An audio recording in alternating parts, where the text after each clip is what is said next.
19.177, or that's 4.5mm.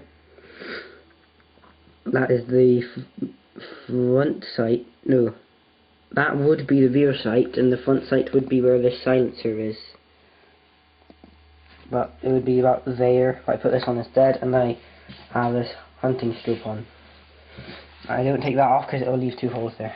But as you can see, full proper air rifle, about 740 to 800 FPS, so pretty powerful.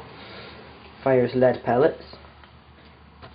This came with the silencer, the scope, we'll go into that later, and this padded OD green rifle bag, and 2 tubs of pellets, 1 domed pellet tub and a rounded one as well.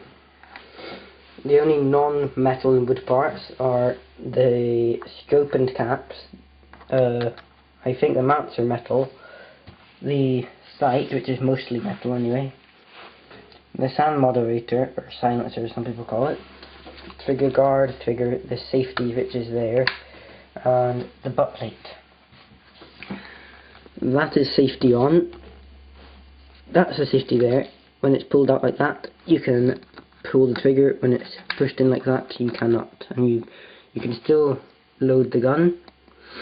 Well, I don't know what wood this is, but it's very nice. I've polished it a few times with wood polish.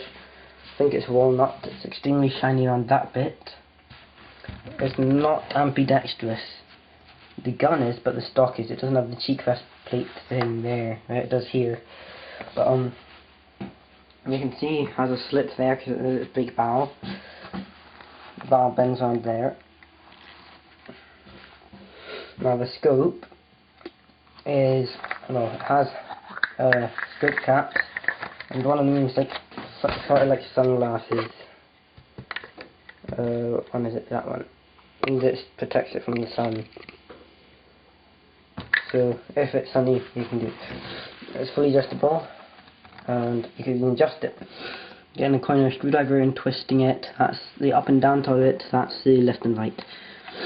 As you can see, it has lots of little lines on it and says up, going, anti-clockwise, and 1 click is 1/4 of an inch at 100 yards. I think it's the same on this one. Yeah, basically. And then these turret caps just screw on. So the scope is a 4x32 SMK. Good quality scope. It's a mildot. I'll just show you what it looks like when you're looking through the scope. You might not be able to see that clearly, but there's lines going vertical and horizontal. And it has lots of little dots in the middle. That's the mildot bit. It's not very clear of a camera. As I said, it is a brick barrel, and that means it only holds 1 round, but you have to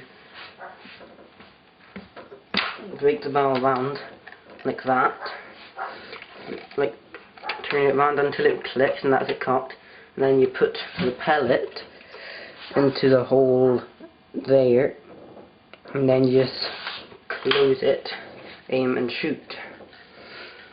And well, this is just showing you the power of it. You can see it entered the empty iron brew can there by the guy's head, and exited quite easily and got lodged into a piece of wood. And then there's the groupings from 40 feet. I did not use a rifle vest or anything. I just fired 5 shots, so some of them are quite good. That's a bit of dirt there. But that one is a bit off. Them ones were okay. 1, 2, 3, 4, 5. So that is an A4 piece of paper, so you can sort of get an idea on how big that circle is in the little circle. So it is an accurate gun if you use a rifle vest, and you could kill small pests with it, like small vermin, like rabbits. Probably not foxes or anything. There isn't much else to say about this. Some people might want to know what metal it is. It is blued steel. It is a really nice finish. But that's about all I have to say, and this is my review on the SMK19 177 or 4.5mm break barrel air rifle. Thanks for watching. Goodbye.